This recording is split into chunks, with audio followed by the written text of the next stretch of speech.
안녕하세요 여러분, 오태민입니다. 여러분은 비트코인이 화폐냐 아니냐, 투자해도 되냐 안 되냐, 이런 차원의 논의 말고 지금 전혀 다른 차원의 논의가 진행되고 있는 거 아시나요? 비트코인은 요사이 국제정치의 키워드가 되어버렸습니다.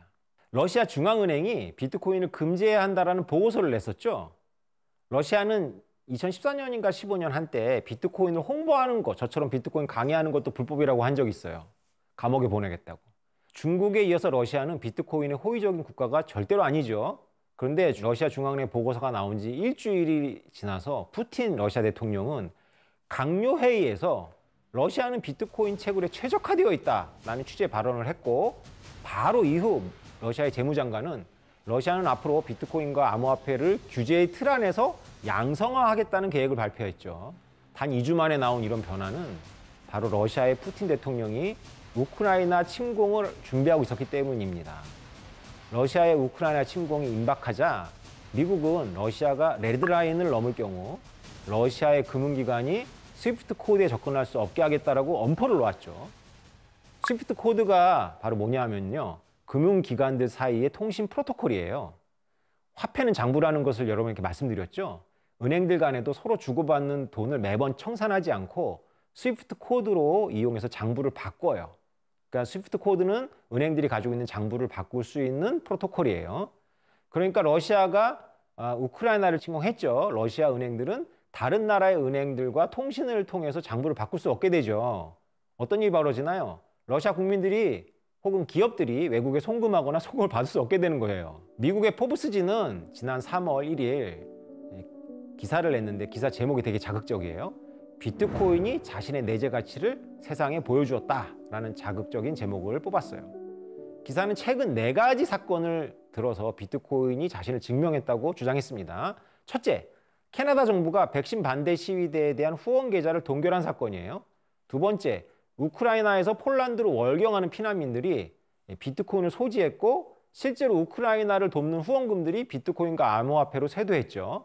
세 번째, 놀랍지도 않지만 서방의 금융제재를 받게 될 푸틴의 러시아 대통령이 비트코인이 금융통제를 우회하는 수단으로 삼으려고 했어요.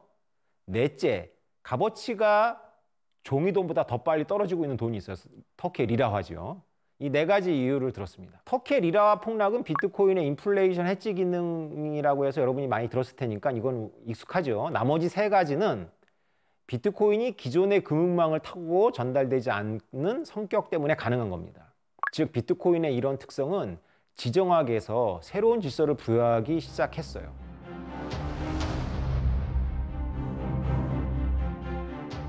정부들이 언제 비트코인을 금지할 것인가에 관심을 가지고 있었던 일반인들이나 경제학 전공자들은 비트코인이 세계 질서를 바꿀 수 있다는 사실을 받아들이기 어려워하고 있습니다.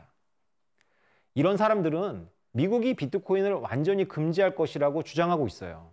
실제로 이번 러시아의 우크라이나 침공 이후에 비트코인을 규제해야 된다라고 하는 목소리가 미국 정치가들 사이에서 늘어났어요. 그리고 바이든 대통령이 비트코인과 암호화폐에 대해서 포괄적인 규제를 담은 행정명령서에 사인을 할 거라고 뉴스들이 막 떠들었고 엄청나게 겁을 줬어요. 비트코인 빨리 처분하라고. 그래서 투자자들이 매우 괴로웠죠. 그렇다면 비트코인은 미국의 전략적 선택을 제한하는, 즉 미국에게 일방적으로 불리하게 작용할까요? 만약 그렇다면 미국의 관료들은 비트코인을 반대하는 쪽으로 모든 수단을 강구할 겁니다. 그러나 미국 정부는 비트코인에 대해서 신중하거나 호의적이에요. 제 느낌에는 약간 우호적인 편이라고 보고 있어요. 만약 지정학적 관점에서 미국 입장에서 비트코인의 가치를 따진다면 실보다 득이 많을 가능성이 더 크다는 뜻입니다. 놀랍죠? 미국은 무역 적자국이에요. 기축통화국이잖아요. 기축통화국이 어쩔 수 없는 부담이에요. 무역 적자는. 아무튼 미국이 중국이나 일본 그리고 한국처럼 자기 나라를 상대로 무역 흑자를 내는 국가들을 바라볼 때 의심하는 것이 있어요. 그것은 뭐냐면 저 나라들이 환율을 조작하고 있어. 달러에 대해서 무역 흑자국이 자국 통화의 가치를 내리는 겁니다. 그럼 미국의 수입업자는 유리해지고 미국의 수출업자는 불리해지는 거예요. 그런데 그 나라 국민들이 비트코인을 많이 가지게 되면 환율 조절이 여의치가 않아요. 아무튼 자기 나라 국민들이 자국의 화폐가 아니라 비트코인을 많이 가지고 있잖아요. 그러면 외국에 자유롭게 보내고 외국에서 자유롭게 받을 수 있게 되기 때문에 자기 나라의 기업들의 수출 경쟁력을 위해서 자국의 통화 가치를 일부러 떨어뜨리려는 정책을 중앙은행이 펼치기가 상당히 어렵겠죠. 중국이 비트코인을 길을 쓰고 막으려고 하는 것도 이와 관련이 있습니다. 이 사실을 미국의 고위 관료들이 알고 있을까요? 모르고 있을까요? 2013년도로 돌아가 볼게요. 2013년도 말에 실크로드 사건이 터졌어요. 실크로드 사건은 지난번에 설명드렸지만 비트코인으로 마약이나 총기류를 지하에서 매매하는 그 사이트가 발각된 사건입니다. 그래서 미국의 국회에서는 비트코인 청문회가 열렸어요. 그러니까 미국 국민들은 비트코인에 대한 이미지가 안 좋았죠. 범죄에 사용하는 돈이다. 그때 증언대에 누가 불려 나왔냐면 미국 법무부 차관보가 불려 나왔어요. 엉뚱하게도 이 차관보가 무슨 말을 하냐면 비트코인이 국제무역을 건전하게 할 수 있다고 답을 합니다. 물론 당시에 이 발언은 뉴스에 나왔고 굉장히 충격을 주었죠. 사람들은 비트코인을 마약이나 총기를 불법으로 매매하는 실크로드의 결제처럼 사용하고 있으니 미국 정부가 칼을 뽑아들 것이라고 예측했다가 고위 관료가 비트코인에 대해서 우호적인 발언을 했다는 점에 놀랬죠. 비트코인이 각국의 이해에 따라 어떠한 영향을 미칠지는 국제 질서를 어떻게 바꿀지에 대해서 폭넓은 연구가 필요한 부분입니다만 이번에 바이든의 암호화폐 행정명령도 많은 언론이 예측과는 다르게 그냥 별 내용이 없었어요. 금지한다는 내용이 없었습니다. 다시 우크라이나 사태로 돌아가 볼게요. 비트코인은 금융망을 통하지 않고 국경을 넘을 수 있어요. 이런 특성 때문에 지정학적 위기가 발생한 지역의 일반 시민들에게 비트코인은 생명줄이 될 수 있어요. 비트코인이 세상에 처음 나왔을 때부터 비트코인이 이런 지정학적 자산이 될 수 있다는 걸 알아챈 사람들이 많았어요. 아니, 애초에 그런 화폐를 꿈꾸는 사람들이 30년 동안 만들고자 했고 실패를 거듭하다가 결국은 발명하게 된 것이죠. 그런데 사람들은 비트코인이 지정학적 위기에 빠진 국민들의 동아줄이 되어줄 것이라는 주장을 비웃었어요. 여러 이유가 있겠지만 무엇보다도 사람들이 너무나 비현실적인 세상에서 오랫동안 살면서 평화적인 세상에 길들여졌기 때문이라고 저는 생각해요. 지금 우리가 살고 있는 세계는 포스트 1945예요. 즉 1945년 전쟁의 종료와 함께 만들어진 세상이 우리가 지금 살고 있는 세상인데요. 그 당시 전쟁이 끝났기 때문에 외교상 전 세계는 처참한 상태였어요. 그런데 여러분 질서라는 측면에서 한번 생각해 볼까요? 질서라는 측면에서 생각해 보면 역사상 거의 처음으로 리셋이 된 거예요. 영국을 비롯한 제국들이 다 몰락했어요. 소련도 전쟁에는 이겼는데 너무나 많은 피해를 받았죠. 오직 미국만이 건재했어요. 그래서 미국은 세계 질서를 자신들이 여태까지 생각해온 이상에 맞추어서 새롭게 설계할 수 있었습니다. 물론 그 이후에도 지난 70년 동안 뭐 공산주의의 도전도 있었고 많은 어려움이 있었어요. 그럼에도 불구하고 시장 경제를 수용하고 있는 국가들 사이에서는 평화적인 질서와 함께 법치라는 개념이 자리 잡았죠. 여러분들이 사용하는 글로벌 금융은 세상이 원래부터 법대로 움직이는 곳이라는 착시를 일으키는 원천이에요. 무역을 할 때는 은행을 끼고 하거든요. 이런 원거리 무역에서 고려할 문제는 운송 비용이나 태풍 같은 자연재해가 전부예요. 통계적으로 계산 가능하거든요. 그래서 보험으로 해결할 수가 있어요. 결국 원거리 무역에 필요한 건 비용뿐이에요. 다 수죠. 그래서 경제학자들이 드디어 수식으로 모든 걸 파악할 수 있게 된 거예요. 이거는 이렇게 표현하면 어떨까요? 경제학자들이 수식으로 파악할 수 있는 세상이 새롭게 창조된 거예요. 그래서 포스트 1945 시스템에서는 인문학의 최고의 왕자 자리가 경제학이 됐어요. 이거는 특별한 상황입니다. 그럼 왜 그렇죠? 세계상이 유례 없는 평화를 누렸기 때문에 그렇습니다. 그러나 이런 비현실적인 세상이 지금 막을 내리고 있어요. 여러분들이 미국을 좋아하든 싫어하든, 여러분들이 미국을 제국이라고 부르든 패권국가라고 부르든 우리가 알고 있는 기존의 질서는 무너지고 있다고 보아야 합니다. 애초에 한 나라의 국내 통화를 세계 무역의 결제 수단으로 삼는다는 논리 자체가 무리가 있었어요.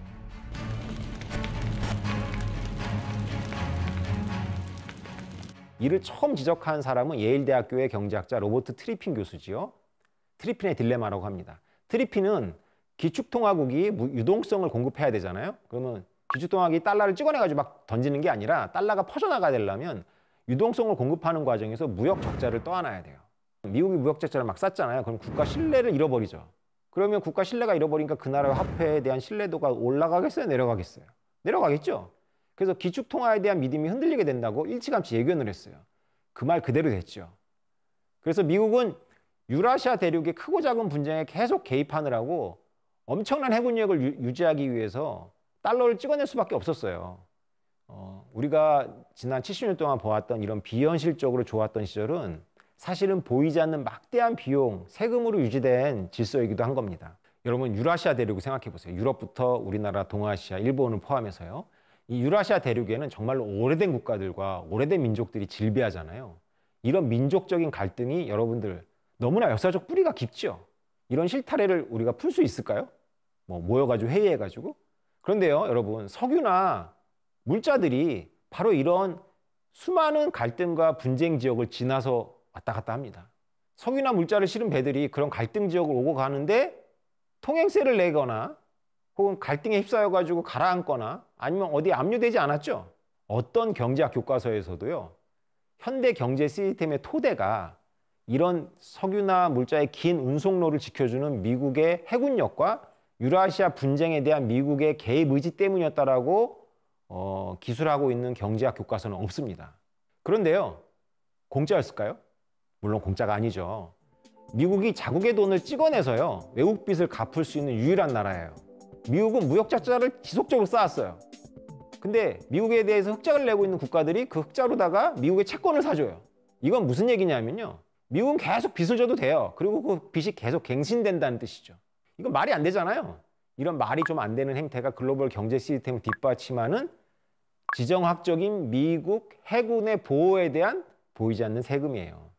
사실은 어느 나라의 정치가도 노골적으로 입 밖에 내고 싶어 하지 않지만 이것이 사실입니다. 러시아가 우크라이나를 침공한 걸 보면서 어떻게 21세기에 저런 일이 일어나지 하는 사람들이 꽤 있더라고요. 어떤 의미에서 세상은 지금 원래 모습대로 돌아가고 있는 셈입니다. 미국은요, 바이든 대통령이 당선되자마자 미얀마에서 군부 쿠데타가 일어났잖아요. 제압할 의지가 없었죠. 제압하지 않았어요. 노벨 평화상까지 안겨주면서 서구가 영웅으로 떠받들었잖아요. 아웅산 수치를. 그 아웅산 수치의 정부를 군부가 전복했는데도 지금 아무 일도 일어나고 있지 않아요. 데모가 일어난다고 서구 언론에서 보도를 하고 미얀마의 참상을 보여주지만 그냥 군부가 계속 집권하고 있습니다. 여러분, 아프가니스탄에서 미국이 떠날 때는 정말 누가 보더라도 세계 최대의 군사력을 가진 나라가 도망가는 모습을 연출하고 말았잖아요. 얼마 전에 카자흐스탄 국민들이 카자흐스탄 정부를 규탄하는 데모를 엄청나게 일으켰죠. 그걸 서방 언론이 아름다운 민주주의의 희망이라고 보도했어요. 그런데 러시아의 특공대가 와가지고 상황을 그냥 정리해버렸어요. 지금 미국은 예전처럼 유라시아 대륙에 지정하게 깊이 관여할 의지가 없다는 시그널을 보냈어요. 바로 이 시그널을 누가 받아들였을까요? 네, 푸틴이 받아들였죠. 유라시아 대륙은 지금 2차 세계대전 이후 최초로 미국 없는 시대를 맞이하고 있는 것인지도 모릅니다. 역사의 챕터는 책이나 연극과는 다르죠. 대나무처럼 마디가 분명하게 끊어지지는 않아요. 중첩되기도 하고 역행하기도 합니다. 그래서 섣부른 단정은 금물입니다.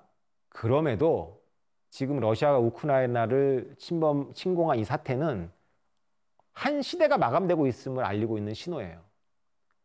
폴란드하고 우크라이나는 평원인데 이 평원은 독일과 모스크바를 연결하는 통로예요. 나폴레옹과 히틀러도 탁 트인 평원의 유혹을 뿌리치지 못하고 결국 러시아로 갔다가 몰락했고요. 징기스칸의 군대도 갔었죠. 이 평원은 너무나 지정학적인 곳이라서 러시아가 아니면 독일의 세력권일 때 안정됩니다. 여러분이 생각하는 이상적인 세계라면 두 강대국이 독일과 러시아가 조약에 따라서 평화를 유지하고 폴란드 국민도 평화롭고 우크라이나 국민도 평화로우면 좋잖아요. 그런데 이번에 러시아가 우크라이나를 침공한 걸 보면서 우리가 깨달아야 되는 건 뭐냐면 누가 옳고 그르냐를 따지기 전에 현실은 이상적인 곳이 아니구나. 이것은 원래 지당한 사실이잖아요. 그죠? 이것을 깨달아야 됩니다. 미국의 패권 아래서 오랫동안 비현실에 길들여져 있던 독일과 서유럽이 이 일을 계기로 미국 없는 유라시아를 인식하기 시작하고 있어요. 독일이 무장을 지금 선언했잖아요. 그래서 제가 생각하기에는 유럽 대륙은 어쨌건 미국 없는 세계에서 균형을 찾아갈 것으로 보입니다. 문제는 우크라이나 국민들처럼 지정학적 비극을 맞이한 개인들입니다. 남의 얘기가 아니겠죠. 유럽과 동아시아의 새로운 패권이 자리 잡을 때까지 사람들은 익숙한 과거로부터 모든 것이 낯설기만 한 세상을 경험하게 될 겁니다. 그리고 그 경험은 결코 유쾌하지 않을 건데요. 무엇보다 은행에서 돈을 찾을 수 없거나 돈을 보낼 수 없게 될 가능성이 매우 커집니다. 국경을 넘을 때 몸수액을 당할 것이고 값 나가는 모든 것들이 모래알처럼 여러분 손에서 빠져나가게 될지도 모릅니다. 포브스가 증명되었다고 말한 비트코인의 내재 가치는 이토록 불쾌한 세상을 가정하고 있죠. 무엇보다 세상 어딘가에서는 거의 언제나 우크라이나나 터키거나 캐나다 같은 일들이 벌어지고 있어요. 그 현실을 여러분들이 있는 그대로 인식하는 것이 중요합니다. 사실 우리가 이번에 우크라이나 사태에 대해서 민감하게 반응해서 그렇지 그전에도 많은 분쟁이 있었잖아요. 시리아 같은 데도 있었고. 그러니까 이것이 평범한 겁니다. 사실은 이것이 현실이죠. 지난 12번의 강의로는 비트코인의 원리와 의미, 앞으로의 발전 방향을 여러분들께 모두 설명하지 못했습니다. 아직도 남은 문제들이 많아요. 그러나 비트코인이 단순히 없어질 투기라거나 미국이나 중국 정부가 마음만 먹으면 없앨 수 있다는 주장에 대해서는 부족하지만 어느 정도 답을 여러분한테 드린 것 같아요. 우리는 아직 비트코인이 몰고 올 세상이 어떤 곳인지, 이전보다 좋은 곳이 될지 그렇지 않을지 모릅니다. 그러나 분명한 것은 비트코인은 엄청난 발명품이고 중요한 현상이며 없어지지 않을 거기 때문에 바로 여러분의 삶에 영향을 미칠 것이라는 겁니다. 여러분이 비트코인을 좋아하건 이해하건 이해하지 못하건 싫어하건 간에 말이죠. 제 강의가 여러분의 선택에 조금이라도 도움이 되었다면 정말 더할 나위 없는 영광으로 생각합니다. 그동안 부족한 강의 들어주셔서 감사합니다. 이상입니다. 오태민이었습니다.